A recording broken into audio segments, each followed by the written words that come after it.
Good morning dear student. Math में face value और place value एक चैप्टर के अंतर्गत आ रहा है।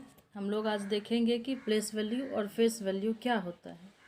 इससे पहले भी आप लोग शायद पिछले क्लास में देखे होंगे कि प्लेस वैल्यू यदि सपोज कि नहीं, उससे पहले हम लोग बात कर लेते हैं कि डिजिट और नंबर क्या होता है। ठीक है, तो एक डिजिट जब डिजिट मैक्स नंबर हम लोग बोलते हैं, जैसे सपोज कि डिजिट लिखते हैं हम लोग 137, ये हमारा डिजिट है। और यही जब हम लोग को नंबर लिखना होगा तो देखिए 137 ये एक नंबर हो गया। तो digit max number and every digits in a number has a face value and place value. It means कि एवरी डिजिट का प्लेस वैल्यू और फेस वैल्यू हो सकता है। हम लोग जानते हैं कि यदि ये एक नंबर है तो इसको हम लोग वंस बोलते हैं, इस सेकेंड वाले को टेंस बोलते हैं, ये हमारा 100 है। ठीक है, अब देखिए यही हमारा प्लेस वैल्यू है। यदि 7 के लिए कहा जाए, 137 में कहा जाए कि 7 का प्लेस वैल्यू क्या होगा, तो 7 का प्लेस वैल्यू 7 होगा। 3 का प्लेस वैल्यू क्या होगा, तो 3 का प्लेस वैल्यू 3 टेंस पे है तो 30। फिर 1 का प्लेस वैल्यू क्या होगा, तो 1 हमारे 100 के प्लेस पे है, 100 टेंस वंस, तो इसको हम लोग 100 हो गया, 100 के प्लेस पे था। अब देखिए इसी का फेस वैल्यू क्या होगा। फेस वैल्यू जो होता है वो हमेशा एक डिजिट ही रहता है, फेस वैल्यू प्लेस वैल्यू के रूप फॉर्म में नहीं आता है। सपोज कि हम लोग 137 में 7 का फेस वैल्यू ले रहे हैं, तो फेस 7 है तो 7 ही रह जाएगा। 3 का फेस वैल्यू ले रहे हैं तो 3 ही रह जाएगा। ये हम लोगों का फेस वैल्यू है, ये हमारा प्लेस वैल्यू था। 1 का फेस वैल्यू क्या होगा, तो 1 ही होगा। प्लेस वैल्यू और फेस वैल्यू में नॉर्मली जो डिफरेंस होगा वह यह होगा कि face value of a digit is the digit itself. It means कि जो फेस वैल्यू हमारा होगा वो जो डिजिट रहेगा वही रह जाएगा, वो चेंज नहीं होगा। और प्लेस वैल्यू में डिजिट हमारे कितने प्लेस पे है वो लिख करके उस प्लेस पे उसको देना है कि यदि 3 का निकाल रहे हैं प्लेस वैल्यू तो 3 हमारे टेंस पे है तो यहाँ 30 हो गया। लेकिन उसी 3 का फेस वैल्यू निकाल रहे हैं तो डिजिट जैसा जिसका हम लोग फेस वैल्यू निकालेंगे, जिस भी डिजिट का, वो सेम ही डिजिट रह जाएगा, वो चेंज नहीं होगा। तो इसके बाद हम लोग फेस वैल्यू और प्लेस वैल्यू के बाद हम लोग देख लेते हैं कि एक्सपेंडेड फॉर्म और शॉर्ट फॉर्म क्या होता है। देखिए एक्सपेंडेड फॉर्म, कोई एक हम लोग नंबर लेते हैं 137 ही लेते हैं, इसका एक्सपेंडेड फॉर्म लिखना है। 1 हमारे 100 पे है तो इसको हम लोग ऐसे भी लिख सकते हैं 1 × 100 प्लस 3 × 3 हमारे टेंस पे है तो 3 × 10 प्लस 7 × 1 क्योंकि 7 हमारे वंस पे है, वंस टेंस और 100। इसको ऐसे भी लिख सकते हैं 100 + 30 + 7, यह हमारा हो गया एक्सपेंडेड फॉर्म। यह दिया हुआ रहेगा ये नंबर और इसका कहेगा एक्सपेंडेड फॉर्म निकालने, तो ये हमारा हो गया एक्सपेंडेड फॉर्म। सपोज हम लोग एक और देख लेते हैं कि 145 है हमारा, तो देखिए 1 हमारा 100 प्लेस पे है, 1 टेंस 100, तो यहाँ लिख देंगे 100 प्लस 4 हमारे टेंस प्लेस पे है तो इसको लिख देंगे 40, हाँ 40 नहीं, 4 टेंस पे है तो 40 थोड़ी, 4 टेंस FOUR 4 टेंस। और उसके बाद में 5 हमारे वंस पे है तो 5 वंस, तो यह हमारा हो जाएगा 100 प्लस 4 टेंस है तो 45 वंस है। तो ये अब इसी का जब ये हो गया हमारा एक्सपेंडेड फॉर्म। इसके बाद देखते हैं कि शॉर्ट फॉर्म क्या होता है।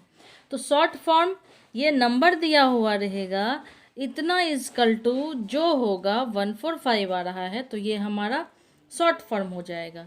एक्सपेंडेड फॉर्म जब दिया हुआ रहे और उसका शॉर्ट फॉर्म निकालना हो तो इसको ऐड करके लिख देना है, ये हमारा शॉर्ट फॉर्म हो गया।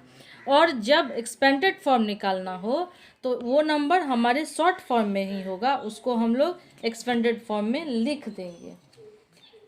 ठीक है, इसके बाद हम लोग देख लेते हैं कि बिफोर, आफ्टर और बिटवीन क्या होता है। हम लोग पिछले क्लास में भी पढ़े हैं कि बिफोर, यदि सपोज 52 का बिफोर मांगे कि 52 से पहले क्या होगा, तो 51 होगा। आफ्टर हमारा यदि हमसे मांगे कि 52 का आफ्टर क्या होगा, तो 52 के बाद जो नंबर आएंगे 53, यही हो गया हमारा आफ्टर। उसके बाद है कि बिटवीन क्या होता है, सपोज कि 9 और 11, बिटवीन मतलब बीच में क्या होगा, तो 9 और 11 के बीच में 9 के बाद 10 होता है, तो यह 10 हो जाएगा। तो यही हमारा बिफोर, आफ्टर और बिटवीन होता है। इसके बाद एक नंबर आता है कि कंपेयर करने के लिए, कि लिखना है कंपेयरिंग नंबर। कंपेयरिंग नंबर क्या होता है, सपोज हमारे पास 45 और 47 है, हमको कंपेयर करना है कि इसमें कौन सा हमारा बड़ा है, तो ये हमारा बड़ा है, 47 हमारा बड़ा है। एक और देख लेते हैं कि 49 और 57 कौन बड़ा है, तो 57 हमारा बड़ा है। तो यही कंपेयर करने के लिए होता है। इसके बाद में होता है कि असेंडिंग और डिसेंडिंग ऑर्डर। असेंडिंग को हम लोग बढ़ते क्रम बोलते हैं और डिसेंडिंग को हम लोग घटते क्रम बोलते हैं। सपोज हम लोग एक नंबर लेते हैं, नंबर लिख लेते हैं 149, 121, 153, 130, 185। इस नंबर में हमको कहेगा कि असेंडिंग लिखने के लिए, असेंडिंग लिखने के लिए कहेगा तो मतलब बढ़ते क्रम, तो इसमें सबसे पहले सबसे छोटा वाला जो नंबर होगा उसको लिखेंगे। इस सब में सबसे छोटा नंबर ये है, तो इसको सबसे पहले लिखेंगे। इसके बाद सबसे छोटा नंबर 130 है, तो इसको लिखेंगे। इसके बाद हमारा 149 है, इसको लिखेंगे। इसके बाद 153 और फिर 158, ये हमारा हो गया असेंडिंग फॉर्म में। अब इसी नंबर का कहेगा कि डिसेंडिंग फॉर्म लिखने के लिए, तो डिसेंडिंग फॉर्म बड़ा से छोटा लिखना है, मतलब घटता फॉर्म होता है। सबसे बड़ा हमारा 185, फिर 153, फिर 149, फिर 130, फिर 121। तो असेंडिंग और डिसेंडिंग के अंतर्गत यही आता है कि असेंडिंग बढ़ता क्रम होगा, जो भी नंबर दिया हुआ रहेगा सबसे छोटा वालों को पहले लिखेंगे, उसी क्रम में छोटे से बड़े की ओर बढ़ेंगे। और डिसेंडिंग जो होगा वो घटता क्रम होता है, जिसमें सबसे पहले सबसे बड़ा नंबर लिखते हैं और उसके बाद उसका घटता फॉर्म लिख देते हैं। आपके इसी चैप्टर में इवन और ओड बताया हुआ है कि इवन और ओड क्या होता है। तो हम लोग जानते हैं इवन नंबर देख लेते हैं, इवन नंबर और ओड नंबर। देखिए इवन 2 से स्टार्ट होता है, या हम लोग ऐसे भी कह सकते हैं इवन को कि जो 2 से पूरा कैंसिल हो जाए, जो भी डिजिट, जो भी नंबर, वो हमारा इवन नंबर कहलाएगा। या हम लोग ऐसे कह सकते हैं कि इवन की शुरुआत 0 से होती है, 0, 2, 4, 6, 8, 10, 12, 14, 1 को छोड़ के, और ऐसे रेशियो हम लोग बढ़ते चले जाएंगे, तो ये हमारा इवन नंबर हो जाएगा। और इसी का जब ओड नंबर होगा तो ओड हमारा 1, 3, 5, 7, 9, 11, ऐसे ही ये 1 से स्टार्ट होगा ओड नंबर, और इवन नंबर 0 से स्टार्ट होगा।